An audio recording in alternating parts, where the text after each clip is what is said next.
Assalamualaikum warahmatullahi wabarakatuh. Sedulur Om Jenerikan dimanapun panjenengan berada, salam ngaret, salam osek, esek dari Blitar Utara lur. Oke dulurku, di kesempatan di video kali ini Om Jon berkunjung ke kandang sapi milik Mas Diki, di mana ini berada di Kecamatan Wonodadi, Blitar Ujung ini juga lur. Di sini nanti kita coba belajar dan bertanya-tanya mengenai perawatan sapi-sapi yang ada di kandang milik Mas Diki ini. Dan kemudian di kandang Mas Diki ini juga terdapat sapi indukan jumbo lur, itu yang ada di paling ujung itu.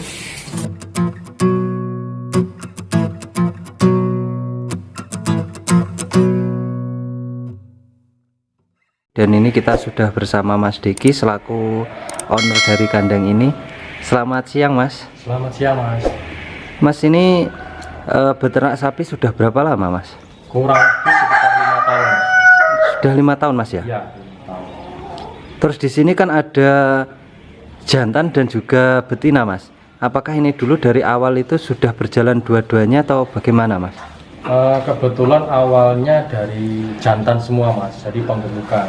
Terus karena kondisi pandemi yang untuk dagingnya ada penurunan permintaan, akhirnya harga penggemukan sudah mulai turun. Akhirnya saya ada tambahan ke arah breeding. Untuk breedingnya sudah berjalan berapa tahun ini Mas?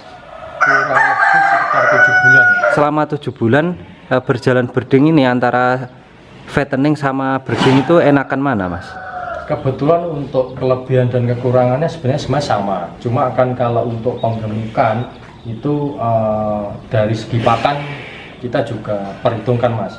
Cuma kalau dari segi breeding itu dalam kurun waktu 1 tahun untuk hamilan, untuk yang bagus-bagus itu sudah bisa diambil keuntungan untuk anaknya. Dari Mas sendiri untuk biaya operasional untuk fatteningnya di sini itu per hari per ekor menghabiskan berapa Mas? Kalau untuk fattening itu untuk penggemukan itu kurang lebih sekitar 20 ribuan Mas. Itu dari sentrat sama ampas, kemudian ada tambahan hijauan. 20.000 itu hijauannya sudah terhitung apa belum Mas? Untuk hijauannya gratis Mas, kebetulan dari kebun sendiri. Oh, dari kebun sendiri. Ya, dari kebun sendiri. Terus untuk sapi-sapi di sini itu yang merawat Mas Diki sendiri atau ada ewangnya itu Mas? Kebetulan kita punya teman, jadi saudara juga yang di sini ada 2 orang Mas. Kebetulan untuk kebersihan dan untuk pakan dan lain-lain nanti ini ada 2 orang yang bantu saya Mas. Terus Mas, ini untuk yang membantu ini biasanya untuk cara menggajinya gimana Mas di sapi ini Mas? Kebetulan mereka bulanan Mas. Oh, bulanan. Iya. Dari membersihkan kandang, ngasih comboran, pakan sekaligus untuk ngambil rumputnya Mas? Semuanya Mas. Oh, semuanya. Oh. Itu kalau boleh tahu per bulannya berapa Mas? Kurang lebih ya antara 1 sampai 2 jutaan. Ini selama berjalan sudah 5 tahun, apakah sudah menemui kendala atau kesulitan apa gitu Mas? Kebetulan untuk kendala dan kesulitannya cukup banyak sih kalau untuk penggemukan dan untuk breeding ini. Kalau untuk penggemukan kita kebetulan di ini kenaikan berat badan.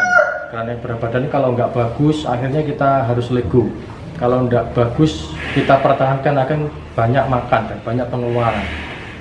Sehingga kalau untuk yang pertumbuhannya nggak cepat, kalau kita biarkan tetap di kandang itu akan tambah kendala.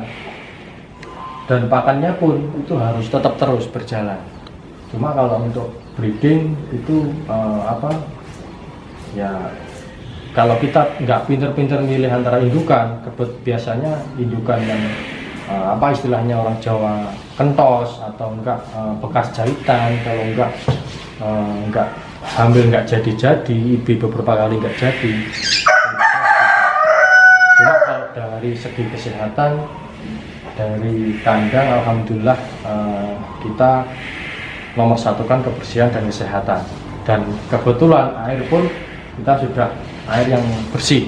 Itu akan mempengaruhi sekali organ dalam pencernaan dari sapi indukan maupun sapi pengemukan. Tapi kalau memang dari organ dalamnya sudah bagus, kebetulan insya Allah perkembangannya cukup bagus juga dari situ. Cuma kalau untuk kita kendala lagi di bidang ini penjualan. Kadang-kadang kita kalau nggak bisa ke arah daging, kebetulan kemarin kita arahkan ke pemotongan itu sih lumayan. Karena permintaan dari sebelum pandemi itu sekitar bulan Oktober ke April itu masih berjalan bagus. Cuma karena pandemi ini kebetulan permintaan daging menurun, terus akhirnya kita nggak bisa nyetoki, akhirnya kita alihkan ke breeding. Cuma kalau untuk masalah penyakit, kita awalnya kita dari calon, istilah dari calon itu adalah dari kita pembelian untuk pedetan, kalau enggak untuk indukan, kita mesti cross check dulu kesehatannya, kebersihannya, detailnya, terus kaki-kakinya kita mesti detail, apalagi untuk organ dalamnya. Kalau organ dalam itu biasanya kalau rusak atau apa itu mesti dia mempunyai ciri khusus di luar, jadi ini dari sorot matanya ini ada penyakitnya, terus kita tidak berani. Terus kebetulan kalau itu dari pedetan atau dari indukan yang istilahnya kurus banget, istilahnya kok ini kurusnya kok kayak gini, bisa kelihatannya bisa sembuh nggak, itu biasanya kita sudah ambil. Kita pun nggak mau ambil situ lah. Cuma kalau selama ini untuk masalah penyakit yang fatal, kebetulan kita insya Allah belum pernah menemui.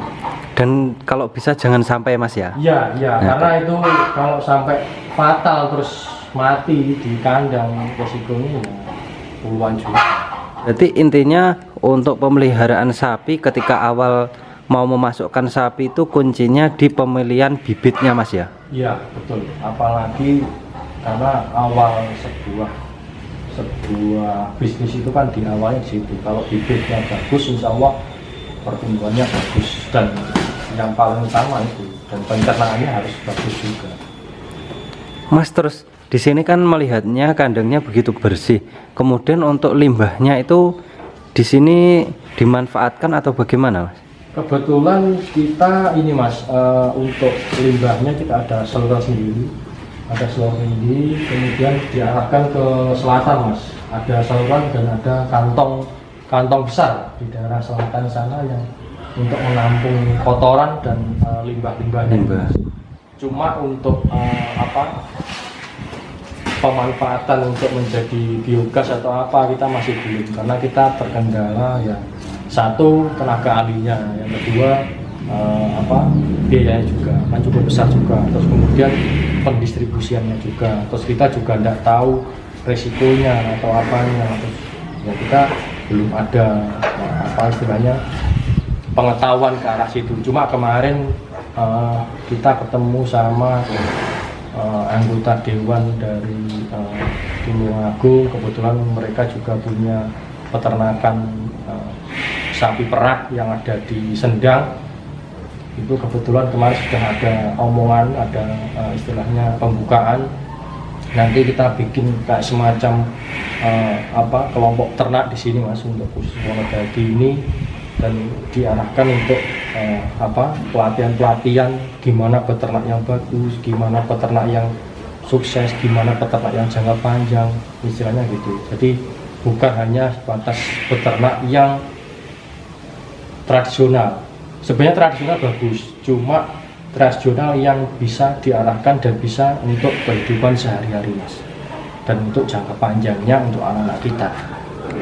Istilahnya kita orang kecil, orang di bawah itu butuh orang-orang yang benar-benar bisa memberikan solusi untuk kita, khususnya ya untuk peternakan, apalagi orang-orang yang kondisi saat ini, pandemi ini, penghasilan mereka sangat berkurang. Kita butuh lah istilahnya orang-orang yang berada di dinas peternakan, terus berada orang-orang yang dinas-dinas terkait yang bisa mengembangkan usaha kecil di bawah itu. Jadi intinya apa yang jadi programnya pemerintah, apa yang jadi programnya dinas-dinas itu bisa sampai ke bawah, bukan hanya termentok sama oknum-oknum yang mencari keuntungan saja.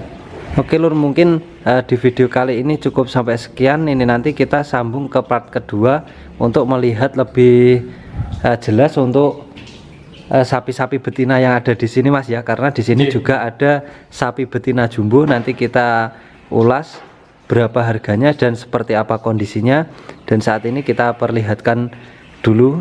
Nah ini Lur untuk indukan jumbonya seperti ini. Nanti simak di part kedua. Mungkin cukup sampai sekian kesempatan di video yang pertama ini. Salam sukses peternak sapi Indonesia. Wassalamualaikum warahmatullahi wabarakatuh.